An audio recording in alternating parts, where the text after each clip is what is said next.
bienvenue à nouveau dans cet atelier sur les ressources authentiques représentatives de la Caraïbe qui a lieu dans le cadre de la Semaine de l'Amérique latine et des Caraïbes. Donc, au programme, on va travailler sur les documents authentiques. Donc, qu'est-ce qu'un document authentique? Quel est l'intérêt de ces documents? Où est-ce qu'on peut les trouver et comment on peut les utiliser dans un cours de FLE? Et ensuite, ce sera suivi par un échange avec des questions et des réponses. Donc, tout d'abord, quel type de documents utilisez-vous dans vos cours? Voilà, donc il peut y avoir différents types de documents, des manuels, des prospectus, des cartes postales. On va travailler là-dessus, mais voilà, posez-vous la question de quel type de document est-ce que vous aimez utiliser et vous utilisez le plus. Donc, un document authentique, qu'est-ce que c'est? C'est un document qui a été conçu pour des locuteurs natifs et donc qui n'a pas été créé pour des apprenants avec un but éducatif. À partir du moment où vous adaptez un document, on dit qu'il n'est plus authentique, mais qu'il est didactisé. Donc, ça peut être des coupes dans un article, ça peut être changer quelques mots, reformuler des phrases. Voilà. Et si vous décidez de créer entièrement un document, celui-ci est appelé fabriqué ou didactique. Donc, les types de documents authentiques. Alors, il y en a plusieurs types. Il y a le document écrit, le document visuel, le document audio et le document audiovisuel. Dans les manuels, on a principalement des documents écrits, visuels. Si votre manuel a un CD qui va avec, on a des documents audio. Mais les documents audiovisuels sont rarement inclus dans les manuels de FLE. Donc ça, il faut en général les apporter en plus ou orienter vos apprenants vers ces documents-là en devoir à la maison, par exemple, ou en travail personnel. Donc, on va voir quelques exemples de ces différents types de documents. Donc, par exemple, pour les documents écrits, on a des articles de journaux, des publicités, des livres, donc tout ce qui est littérature, voilà, de différents types, des menus et des documents administratifs. Donc, tout ce qui est, par exemple, un formulaire pour envoyer un colis ou un formulaire d'assurance maladie. Voilà, tout ce type de documents-là, ça fait partie des documents écrits authentiques.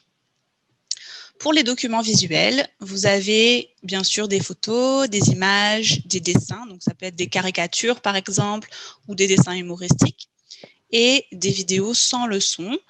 Donc, ça peut être des films muets ou parfois vous avez des vidéos où il y a juste une musique derrière et puis des textes. Donc, ça peut être un document visuel et écrit à ce moment-là. Les documents audio, vous avez donc tout ce qui est émissions de radio, chansons, podcasts. Certains pays n'ont pas forcément accès à Spotify, mais Spotify, c'est un très bon endroit pour trouver des podcasts et des chansons.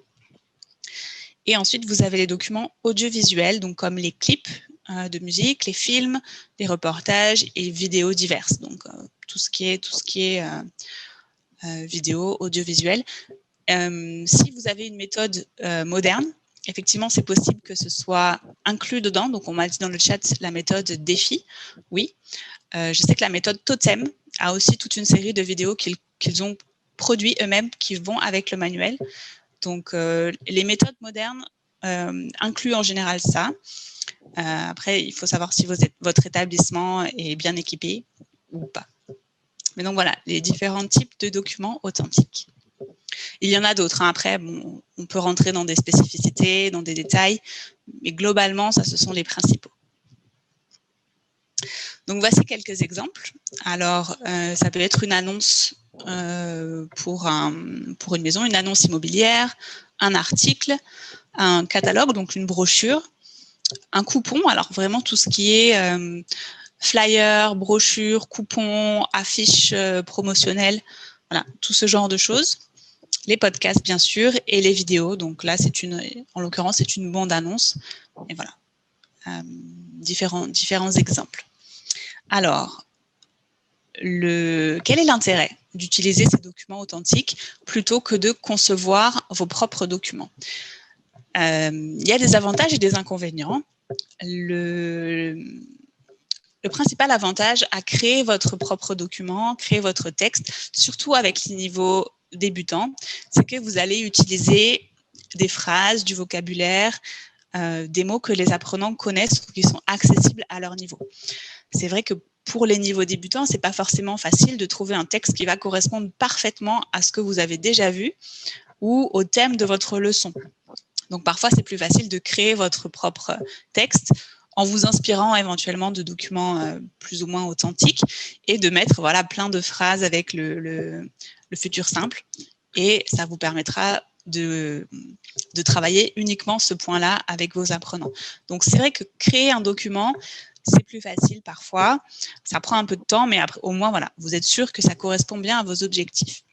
Mais ça a certains inconvénients par rapport à un document réellement authentique qui a pas mal d'intérêts et on va les découvrir maintenant. Le principal intérêt, ou le premier intérêt des documents authentiques, c'est de montrer du vrai français. Donc, de montrer la langue telle qu'elle est parlée, écrite dans les pays francophones et pas du français voilà, spécifique pour la salle de classe ou pour les apprenants. Donc, par exemple, j'ai l'idée du comme c'est comme ça. Donc, il y a parfois des phrases que les professeurs se répètent de génération en génération et que les Français n'utilisent pas du tout. Donc, voilà, si on vous a expliqué qu'on dit comme ci, comme ça, en fait, vous n'allez pas trouver de document authentique avec cette expression-là. Par contre, vous en trouverez avec d'autres expressions comme bof, pas trop, c'est pas la forme, des choses comme ça.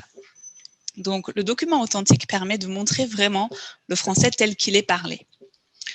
Ça permet aussi de représenter le monde extérieur, puisque le document, il n'est pas uniquement langagier, il a un contexte, donc il a un contexte culturel, il peut représenter une réalité, il peut vous permettre de faire découvrir à vos apprenants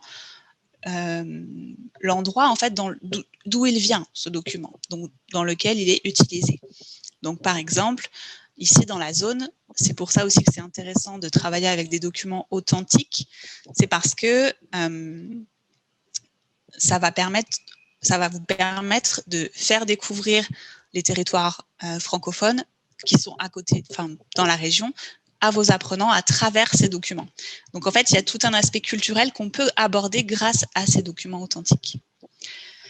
En plus, c'est généralement plus motivant pour l'apprenant de travailler avec des documents réels, donc, et actuels aussi en général, parce qu'il se sent c'est tout de suite plus concret en fait.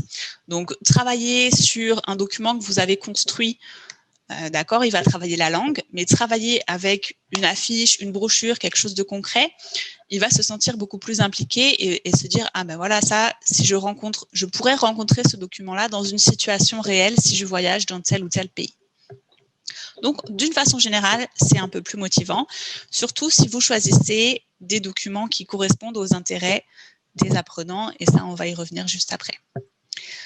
Le document peut aussi vous permettre de varier les sources, puisque vous pouvez avoir des documents audio, écrits, visuels, etc. Et donc, ça ne va pas être seulement des textes que vous pouvez créer ou des textes de manuel. Donc, c'est toujours bien de varier les sources et de permettre à vos élèves de découvrir différentes formes de français et différents types de documents. Enfin, ça rend l'apprenant plus autonome puisque ça va lui apprendre à se repérer dans un document, ça va le familiariser avec certains types de documents qu'il pourrait rencontrer dans une situation de voyage ou rien que quand il surfe sur Internet ou quoi. Donc, ça l'habitue en fait à découvrir des documents et à comprendre. Donc, il va mettre en place des stratégies de compréhension en fait. Donc voilà. Et enfin, ça permet de compléter le manuel en fonction des besoins. Donc, si par exemple, vous avez un super manuel qui est moderne, il n'y a pas forcément besoin de chercher beaucoup plus de documents à côté. Par contre, si vous avez un manuel qui est peut-être un peu ancien ou qui qui n'est pas très porté sur la compréhension orale, par exemple, ça peut arriver, vous pouvez introduire certains documents pour le renforcer ou travailler des thèmes aussi qui ne sont pas forcément abordés ou mieux coller à votre programme.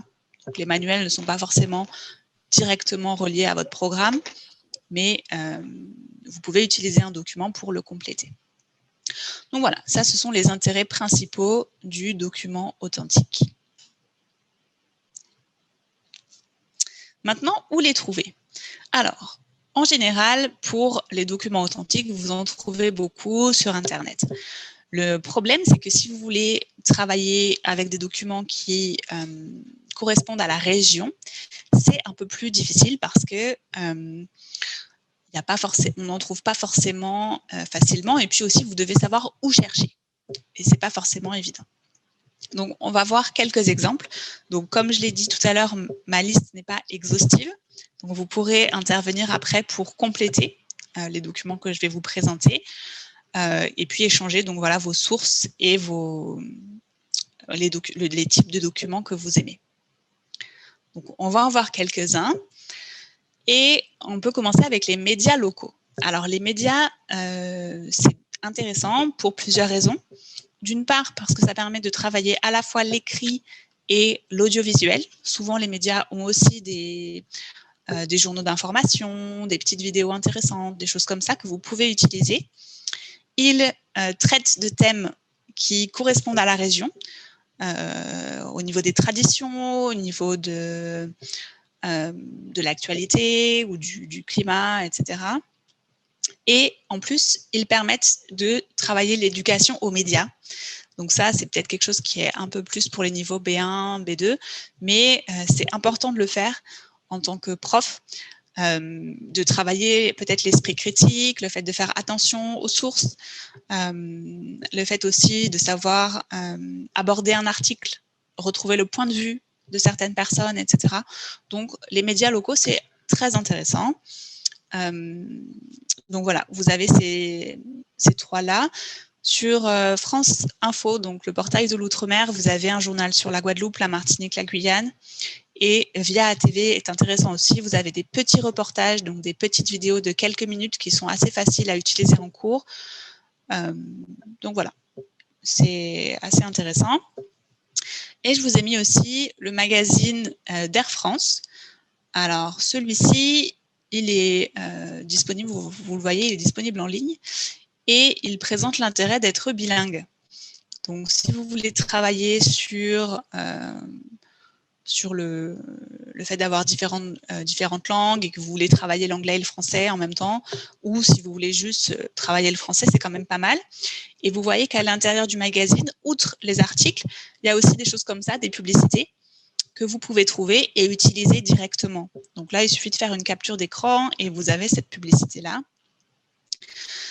Bon, il y a des interviews, des choses comme ça. Il faudra bien sûr adapter à votre niveau, mais c'est assez intéressant. Et vous avez aussi des points sur les autres îles. Donc, vous pouvez trouver des points sur votre île éventuellement et voir comment elle est présentée dans un magazine francophone. Donc, il y a pas mal de choses à faire à ce niveau-là. Donc, vous voyez, il y a même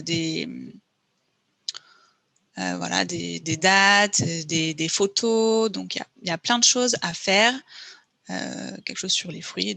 Je le mettrai dans les ressources complémentaires de toute façon que je vous enverrai à la fin de l'atelier. Mais voilà, c'est pour vous donner un exemple de document qu'on peut assez facilement trouver et qui peut être assez riche au niveau de l'exploitation pédagogique. Ensuite, vous avez tous les sites des offices du tourisme qui sont vraiment très intéressants puisqu'ils ont des vidéos. Donc, la plupart ont des vidéos promotionnelles des îles.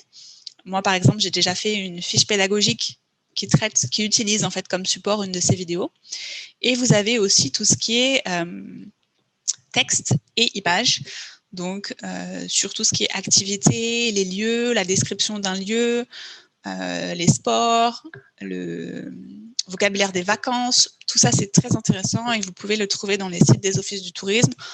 Donc là, j'ai mis Guadeloupe, j'ai mis Martinique, mais vous avez tous les autres territoires.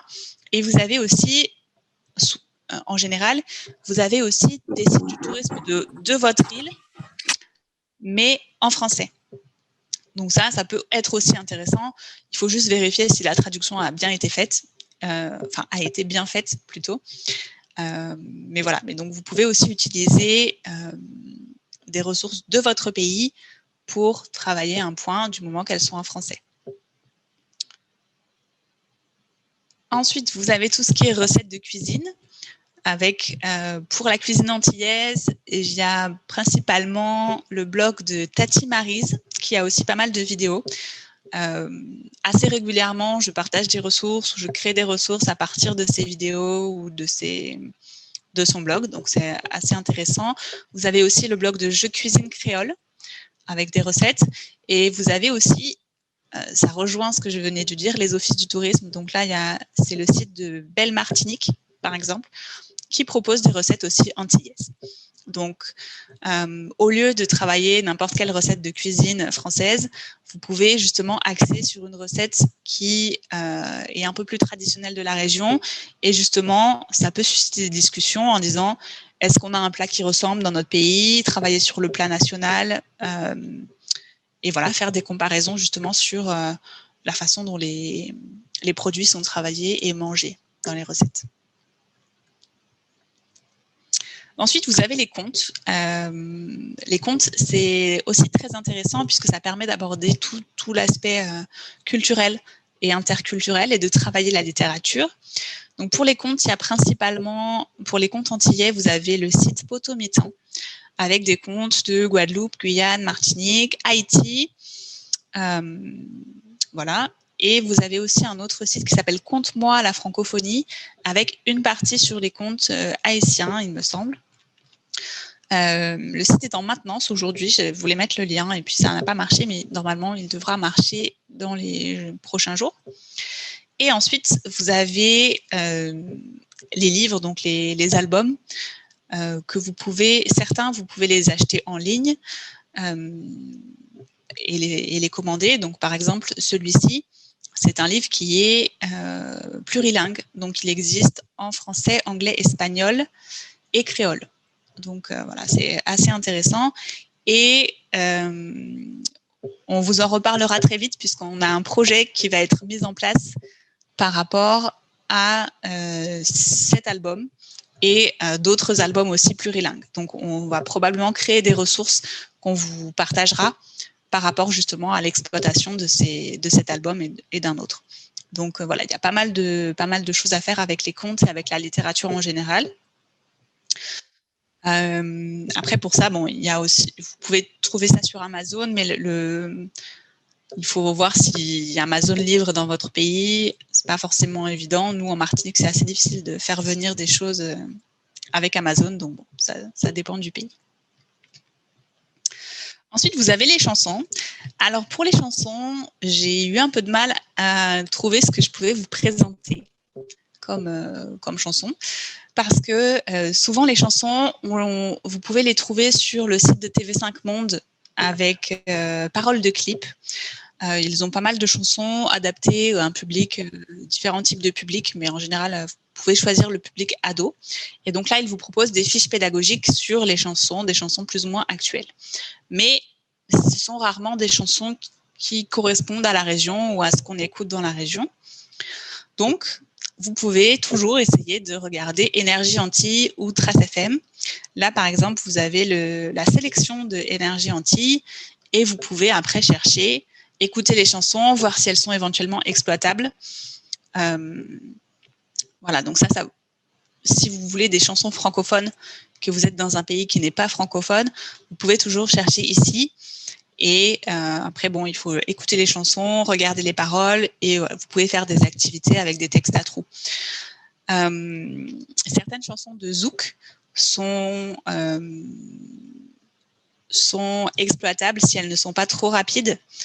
J'avais utilisé par exemple une chanson de Marvin qui s'appelait Amour sans loi et j'avais travaillé la négation avec. Donc voilà, toute chanson peut être exploitée, donc autant essayer d'utiliser des chansons qui sont plus ou moins actuelles et plus ou moins appréciées dans la région. Les rythmes sont différents et voilà. Bon, après, une chanson est une chanson, donc même si vous faites écouter une chanson française, c'est toujours positif du moment qu'elle intéresse les apprenants et qu'elle correspond plus ou moins à leur âge, quoi. Et ensuite, divers, donc vous pouvez avoir beaucoup d'autres sources intéressantes. Donc, par exemple, sur Le Bon Coin, vous avez tout ce qui est petites annonces et notamment des annonces de location. Donc, si vous voulez travailler sur le vocabulaire du logement, le vocabulaire des vacances, vous pouvez aller là-dessus et sélectionner Guadeloupe ou Martinique ou Guyane. Et vous allez trouver des locations ou des annonces qui correspondent à la région. Donc ça, c'est assez bien, c'est assez pratique. Et puis comme ça vous permet de faire des sujets où vous dites, voilà, vous voulez partir en vacances avec des amis ou avec votre famille en Martinique ou en Guadeloupe, et vous comparez par exemple deux logements. Voilà, ça peut être un sujet et vous utilisez des annonces du Bon Coin. Autre possibilité, TripAdvisor. Et donc là, vous avez tout ce qui est critique. Donc critique de restaurants, donc des avis. Et vous avez des sites de restaurants. Donc en fait, vous pouvez aller sur TripAdvisor, regarder tous les restaurants d'un endroit et éventuellement cliquer sur leur site pour avoir accès aux menus.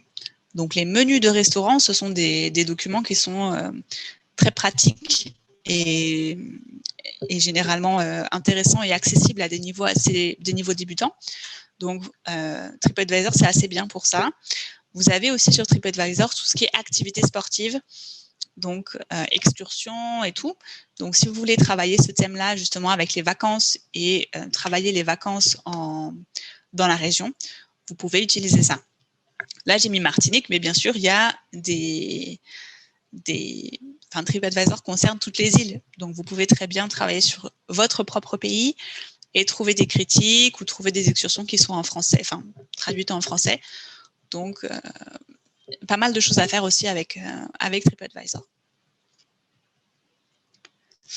Et enfin, Kaléidoscope TV. Donc, Kaléidoscope TV, c'est une chaîne de vidéos à la demande qui a été créée par mon association. Donc, l'association On Continue.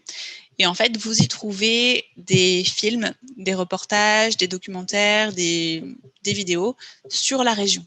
Donc, elles ont plusieurs possibilités. Soit elles portent sur la région, soit elles ont été créées par des producteurs de la région ou des réalisateurs de la région ou des artistes de la région, puisqu'il y a aussi des spectacles.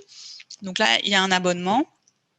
C'est 5 € par mois et justement, on va tirer au sort parmi les participants, on tirera au sort quelqu'un qui gagnera un abonnement de 3 mois à Kaléidoscope TV. Donc voilà, c'est assez bien et vous pouvez trouver des reportages que vous ne trouvez pas bien sûr sur YouTube. Donc c'est tout l'intérêt de ça. Et vous avez des reportages aussi en anglais et en espagnol bientôt. Donc voilà, ça aussi c'est un bon outil pour travailler l'audiovisuel. Donc, on a fait un tour globalement de différents types de documents, de où est-ce qu'on peut les trouver et maintenant, on va voir comment est-ce qu'on peut les utiliser en cours, donc dans une classe de FLE. Alors, déjà, il faut bien choisir le document. Pour le choisir, il faut vérifier qu'il est adapté aux objectifs, donc à vos objectifs. Donc, ça peut être vos objectifs communicatifs, vos objectifs linguistiques, vos objectifs culturels, les objectifs que vous avez pour la séquence. Il faut vérifier qu'il est adapté au niveau. Donc là, c'est à vous d'analyser le document pour voir si justement il n'y a pas de vocabulaire qui soit trop élevé, si la thématique correspond aussi au niveau, etc. La longueur, le débit. Voilà, donc par exemple, pour des débutants, si vous voulez travailler une vidéo, selon la vidéo, il ne faudra pas qu'elle dépasse 2-3 minutes. Okay, donc ça c'est un exemple. Il ne faudra pas qu'il y ait plusieurs personnes qui parlent en même temps. Voilà. Donc tout ça, il faut vraiment y faire attention quand vous sélectionnez votre document. Ensuite, je l'ai dit plusieurs fois, mais il faut qu'il soit intéressant pour les élèves. Donc, en général, on essaye de trouver un document qui correspond à leur âge, donc à leur tranche d'âge. Donc, pas donner un document trop bébé à des adolescents et pas non plus donner un document trop adulte pour des adolescents. Donc, il faut vraiment voir au niveau de leur âge et aussi à leur centre d'intérêt. Donc, vous connaissez votre classe, vous savez plus ou moins ce qu'ils aiment et donc essayer de trouver des documents qui vont les intéresser. Ensuite, il faudrait que le document ait un intérêt culturel et qu'il vous permette justement d'aborder un point culturel de la région, par exemple. Donc notamment les recettes, si vous utilisez une recette traditionnelle, ça aura un intérêt culturel très intéressant. Si vous travaillez avec un document comme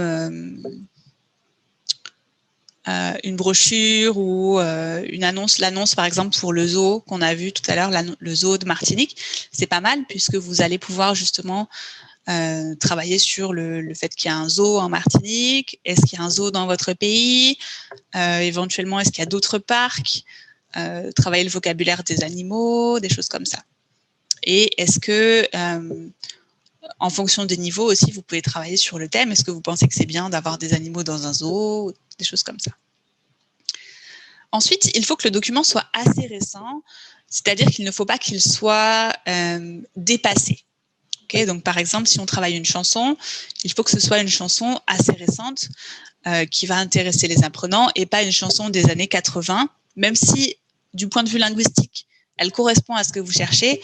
Il faut aussi que le style, etc., soit assez actuel. Pareil, si vous avez un texte et qu'on parle encore en franc, par exemple, bah, c'est un peu trop vieux. D'accord ? Donc, il faut que ça corresponde à la réalité actuelle. Ensuite, il faut que vos documents dans votre séquence soient assez variés pour justement varier les supports et ne pas proposer que des textes ou que des vidéos. Donc, essayez dans une même séquence de choisir justement un texte, une vidéo, une image éventuellement pour pouvoir justement varier ces supports et varier l'exposition à la langue que vous faites pour vos apprenants. Ensuite, il faut aussi que les informations soient claires. Donc, par exemple, que le sujet soit clairement identifiable et qu'on ne doive pas se demander plusieurs fois mais de quoi il parle, etc. Éventuellement, s'il y a des images qui accompagnent le texte, ça peut être positif puisque ça peut aider les apprenants à comprendre. Donc ça aussi, c'est important à prendre en compte. Et enfin, il faut que la source soit claire aussi, et que soit fiable, c'est-à-dire que la source doit être identifiable. Les élèves doivent savoir d'où vient ce document. Et bien sûr qu'il soit de bonne qualité. Donc au niveau d'une image, il faut qu'elle soit quand même assez claire. Le texte, il faut qu'il soit aussi bien construit, bien fait, etc. Donc il faut penser à tout ça quand vous choisissez un document authentique. Et ensuite, une fois que vous avez choisi votre document, il faut l'intégrer dans un cours. Donc ça, c'est une slide que j'avais repris de l'un des premiers ateliers que j'ai animé cette année, avec les différentes étapes du cours. Donc, on a la mise en route, la compréhension globale, la compréhension détaillée, le travail de la langue et la production orale et écrite. Donc ça, ce sont les différentes étapes qu'on a dans une séance. Et on peut exploiter un document authentique dans toutes ces étapes-là. Enfin, travailler toutes ces étapes-là à partir d'un document authentique. Donc, j'ai une petite activité à vous proposer. Et il s'agit de retrouver quelles activités correspondent à chaque étape. Donc, je vais vous envoyer le lien dans le chat. Je vais vous laisser quelques minutes pour le faire. Donc, en fait, vous avez une liste de différentes activités et vous devez retrouver celles qui correspondent à la mise en route, la compréhension globale, la compréhension détaillée, le travail de la langue et la production. Pardon, tout le monde. Okay. Donc là, vous voyez ça dans le chat. Je vais vous montrer rapidement comment ça se passe. Donc voilà, vous avez les catégories et vous devez simplement faire un drag and drop dans les différents endroits. Alors, il n'y a pas le même nombre dans chaque catégorie. D'accord? Donc, n'essayez pas de faire 3, 3, 3, je ne sais pas. Ça varie. Donc, je vous laisse regarder un petit peu. Vous pouvez cliquer là-dessus pour le mettre en plein écran. Donc, n'hésitez pas à l'agrandir, vous verrez mieux les textes. Et puis, voilà, je vous laisse travailler là-dessus. Et ensuite, on fera le point tous ensemble.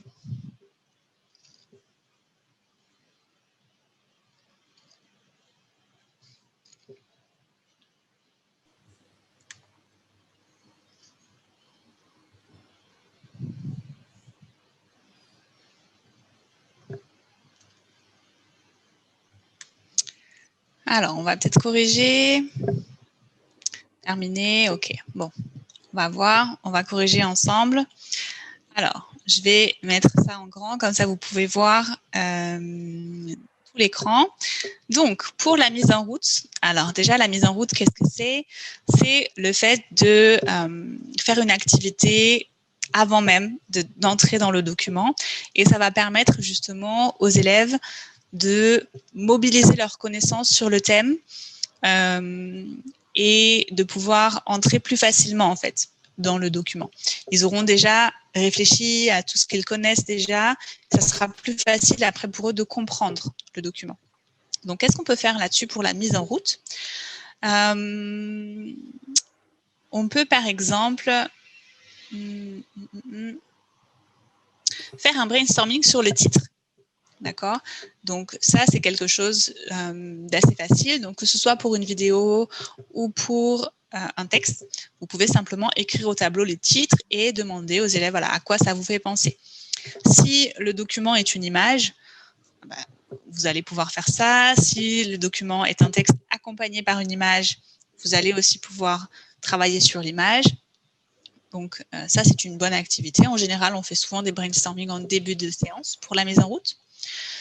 Et vous pouvez aussi créer un nuage de mots sur le thème. Donc ça, c'est si le thème est assez identifiable justement avec le titre, par exemple, ou si c'est une image, ou si c'est une capture d'écran de la vidéo, vous pouvez créer un nuage de mots. Donc, le titre parle des vacances et vous demandez alors, si je vous parle de vacances, à quoi est-ce que vous pensez? Donc ça, c'est deux activités qui peuvent être mises en place pour la mise en route. Pour la compréhension globale, il s'agit vraiment de repérer les informations principales, essentielles du document, donc sans rentrer dans les détails. Et c'est vraiment la première étape de la compréhension. Donc pour ça, on peut par exemple retrouver l'ordre d'un document. Donc, pour retrouver un ordre, il n'y a pas besoin de comprendre exactement tout ce qui a été dit dans le document ou tout ce qui a été écrit. On comprend les idées principales, donc on comprend la structure. Si vous utilisez une vidéo, vous pouvez très bien faire des captures d'écran ou des arrêts sur image de la vidéo et demander aux élèves de le remettre en ordre. Donc ça, c'est une possibilité.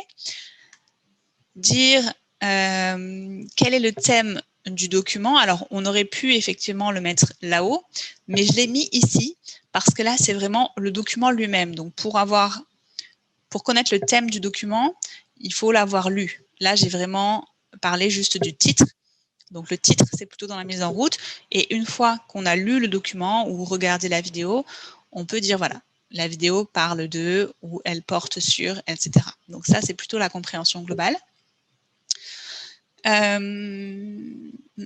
Et donner un titre aux parties d'un document. Donc ça peut être pas mal pour les articles, par exemple. Souvent, dans les articles, il y a des sous-titres. Donc, vous pouvez demander aux élèves de donner un titre à chaque paragraphe. Donc, ça peut être pas mal. Ou, pareil, vous pouvez faire ça aussi avec une vidéo.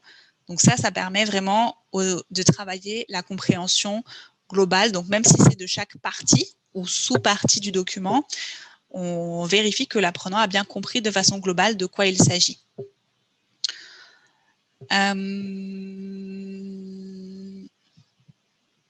OK. Ensuite, on a la compréhension détaillée. Donc là, une fois qu'on est sûr que les apprenants ont bien compris de quoi il s'agit, on va leur demander de repérer des informations plus précises. Donc par exemple, une date, un prix ou des horaires. Donc ça, c'est plutôt pour les niveaux débutants. Et pour les niveaux un peu plus avancés, à partir du niveau B, on va demander par exemple de repérer, de repérer l'opinion de l'auteur ou d'un personnage, voilà, ce genre de choses. Après, ça peut être aussi des informations précises, plus spécifiques à ce niveau-là. Donc, par exemple, qu'est-ce qui s'est passé à ce moment-là, ou quelle est la relation entre deux personnages, pourquoi est-ce qu'il a dit telle chose. Voilà, ça, ce sont des informations plus précises, plus spécifiques, et on est dans la compréhension détaillée. Ensuite, on passe au travail sur la langue. Et là, on a pas mal de choses à faire. Donc, par exemple, repérer.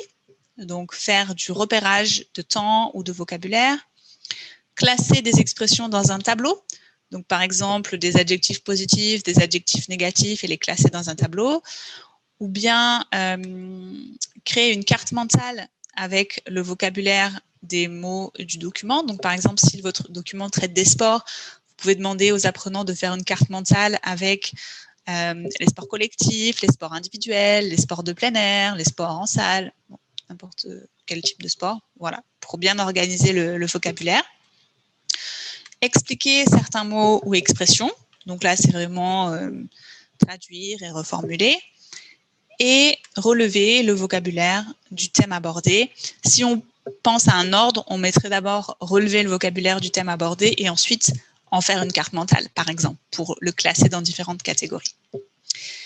Et ensuite, vous êtes dans la partie production, donc ça arrive tout à la fin, et vous pouvez toujours utiliser le document comme support de production.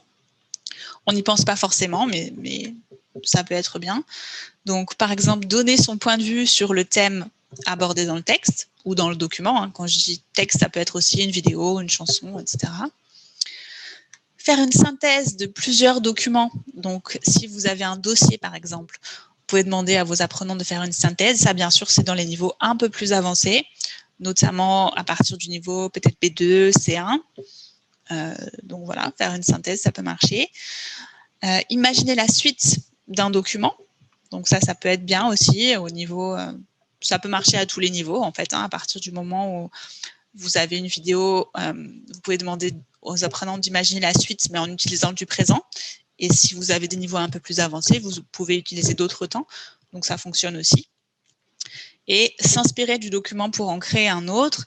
Là, ça peut être, par exemple, vous avez travaillé un article et vous demandez à vos étudiants de rédiger un article en suivant peut-être la même structure ou la même forme que l'article que vous avez vu. Pour la BD, si vous travaillez les BD, vous pouvez très bien demander à vos apprenants de créer une BD sur le même modèle. Donc voilà, c'est un travail de production, mais toujours qui n'est pas complètement déconnecté du document, mais qui est lié au document que vous avez utilisé.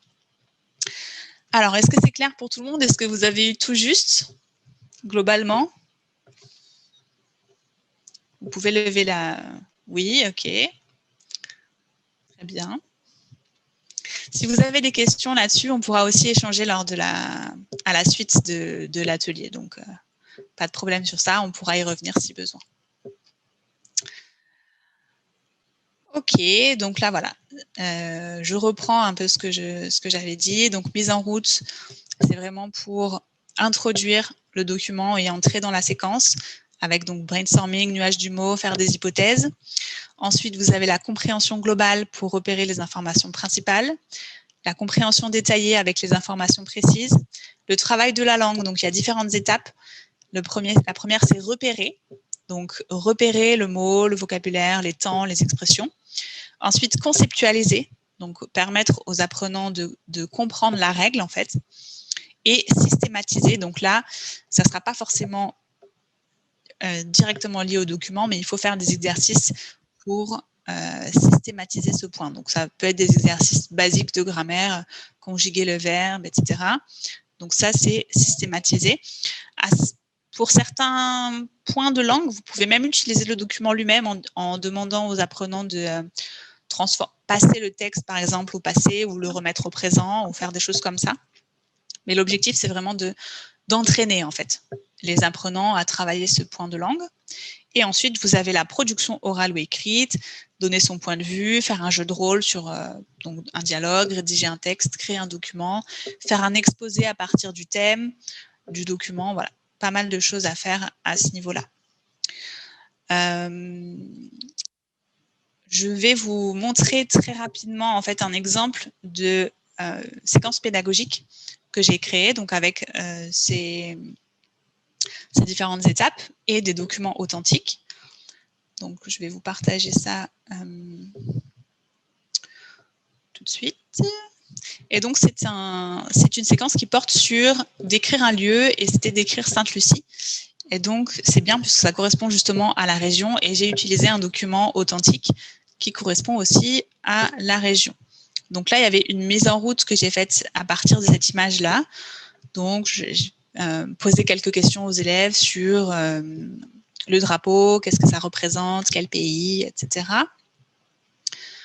Et ensuite, j'ai travaillé avec un document qui est dans la fiche apprenant et qui est celui-ci. Donc, c'est un document qui a l'air authentique puisque je l'ai pris sur un site Easy Voyage. Je l'ai juste simplement coupé. En fait, j'ai fait un petit montage. Donc, j'ai pris le texte, j'ai coupé une partie et en fait, j'ai fait un montage pour qu'il ressemble à un vrai site internet. Donc, c'est pas vraiment un document authentique. J'ai trouvé le document authentique et je l'ai adapté au niveau des élèves, donc je l'ai didactisé. Mais il ressemble en tout point au document que j'ai trouvé sur le site internet, en tout cas dans la forme. Et même dans le texte, j'ai vraiment coupé juste une petite partie. Donc, vous voyez le type de document, c'est un site de voyage. J'aurais pu trouver ça aussi sur le site de l'Office du tourisme. Il se trouve que j'ai trouvé ailleurs, mais en tout cas, ça correspond bien à la région. Vous avez donc la compréhension globale avec des questions comme quel est ce document, qu'est-ce qu'il propose, quel type d'informations on peut trouver. Donc là, c'est la partie analyse vraiment du document. Donc avec, il n'y a même pas besoin de lire le texte. En fait, on voit, rien que là, on voit que visiter, des choses comme ça, de quel pays ça parle. Donc on ne rentre pas encore vraiment dans les détails. Ensuite, vous avez la compréhension détaillée avec des questions qui sont dans la fiche apprenant, donc qui sont ici, donc avec différents exercices comme un vrai-faux. Donc Sainte-Lucie a plusieurs montagnes, etc. Là, il faut vraiment entrer dans le texte et retrouver ces informations-là.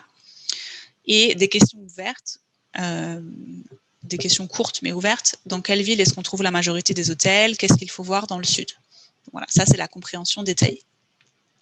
Ensuite, on passe au travail de la langue.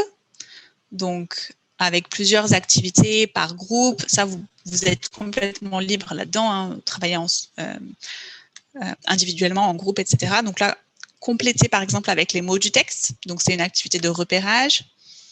Associer avec, pareil, les mots du texte et des images.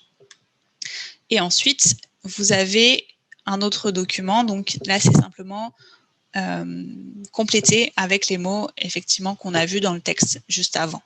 D'accord? Donc là, on sort un peu de Sainte-Lucie, mais c'est vraiment pour travailler la langue et ça correspond aussi à la région. Et c'est un autre document authentique qui est ici. Okay.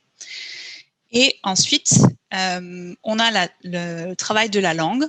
Alors ici, ça correspond pas forcément au document, c'est un peu éloigné, mais il y a par exemple, vous invitez votre correspondant à venir passer des vacances avec vous à Sainte-Lucie, il vous pose des questions sur l'île et les principaux endroits à visiter, vous lui répondez et vous vous mettez d'accord sur 2 ou 3 sites où vous irez ensemble, et là en fait, vous pouvez effectivement utiliser comme support le texte qui est ici, puisqu'en fait, c'est ce texte-là qui donne les informations que vous allez utiliser pour répondre et pour faire jouer le dialogue, en fait.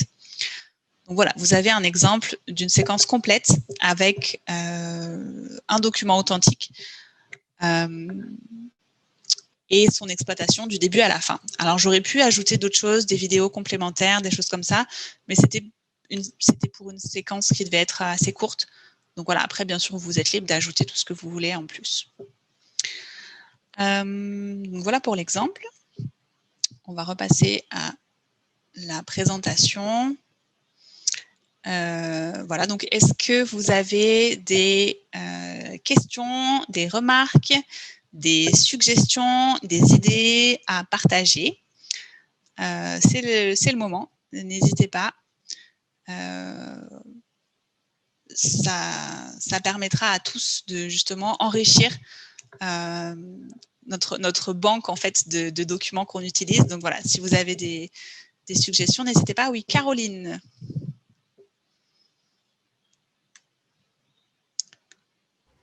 Caroline, vous avez... Oui, bonsoir. Ça va tout le monde? Bon, je voudrais ajouter un site qui c'est très intéressant aussi et qu'il y a des contenus sur la région qui s'appelle Les Témoins d'Outre-mer. Je ne sais pas si vous connaissez.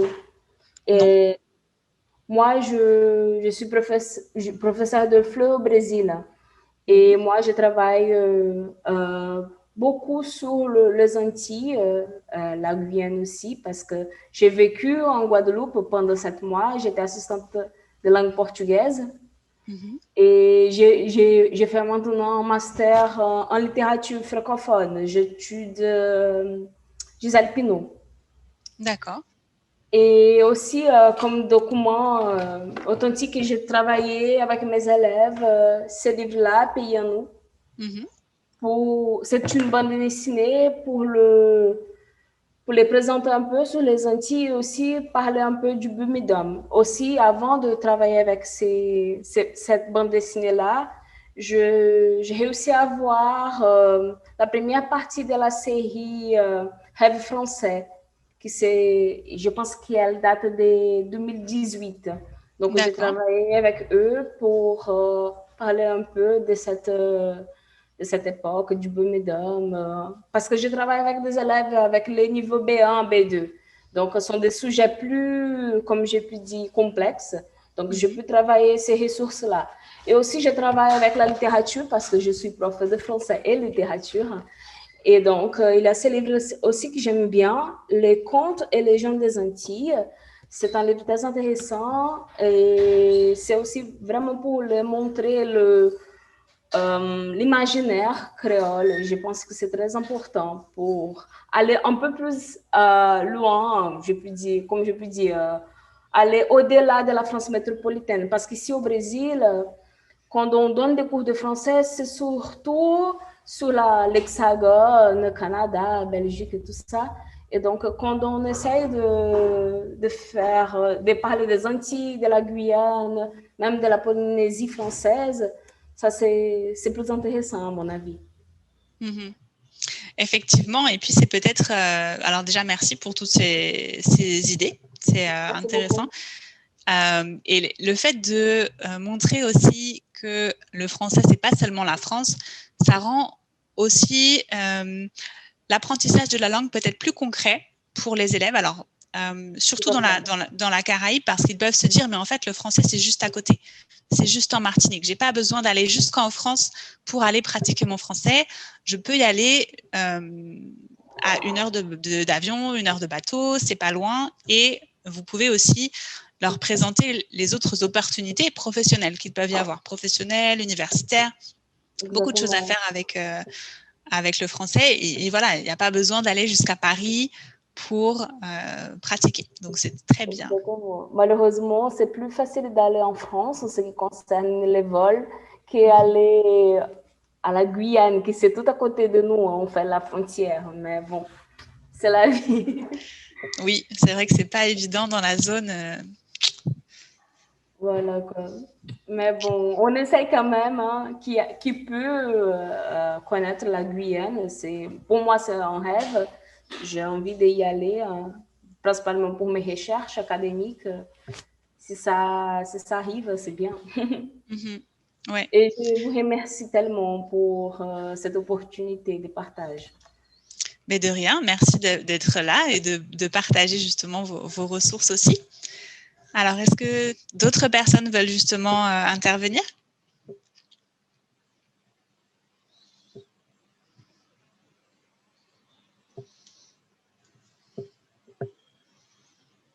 Personne?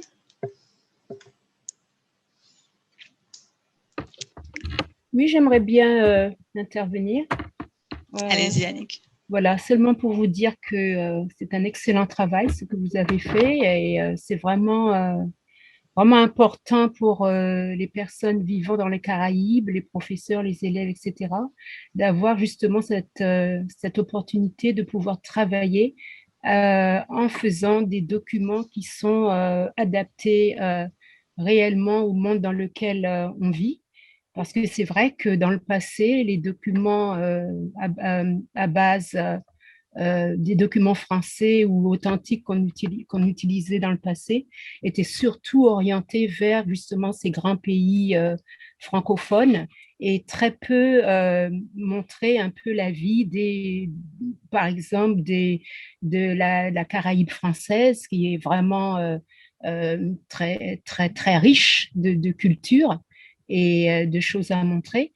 Et c'est vrai que de pouvoir faire nous-mêmes organiser nos documents à partir de documents authentiques et de pouvoir justement intéresser les élèves de cette façon parce que justement, de leur montrer qu'ils peuvent utiliser le français en restant dans leur milieu et en parlant de ce qui les intéresse, c'est vraiment, vraiment un grand pas de fait en avant pour justement promotionner le français tout en gardant sa culture. Moi, je trouve ça vraiment super.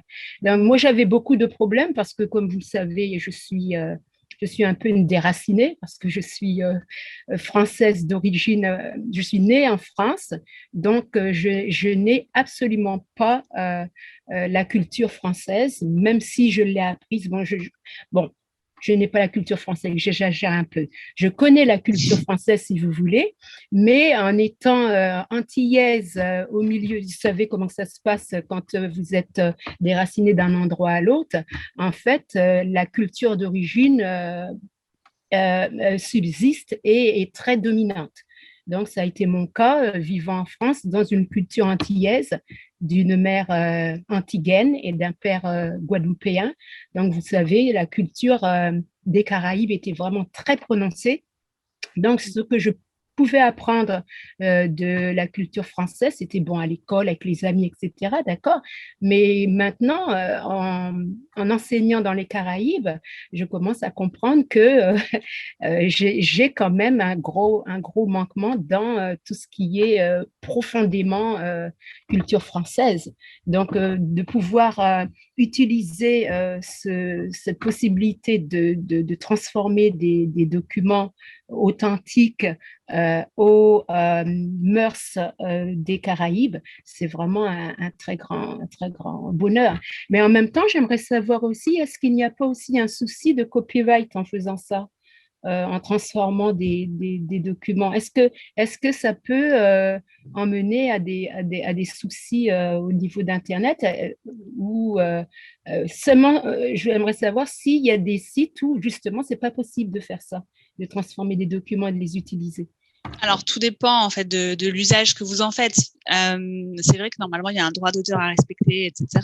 Après, si vous allez sur des sites comme TripAdvisor ou Le Bon Coin, ou c'est pas vraiment un document littéraire. Donc, il n'y a pas vraiment de droit d'auteur.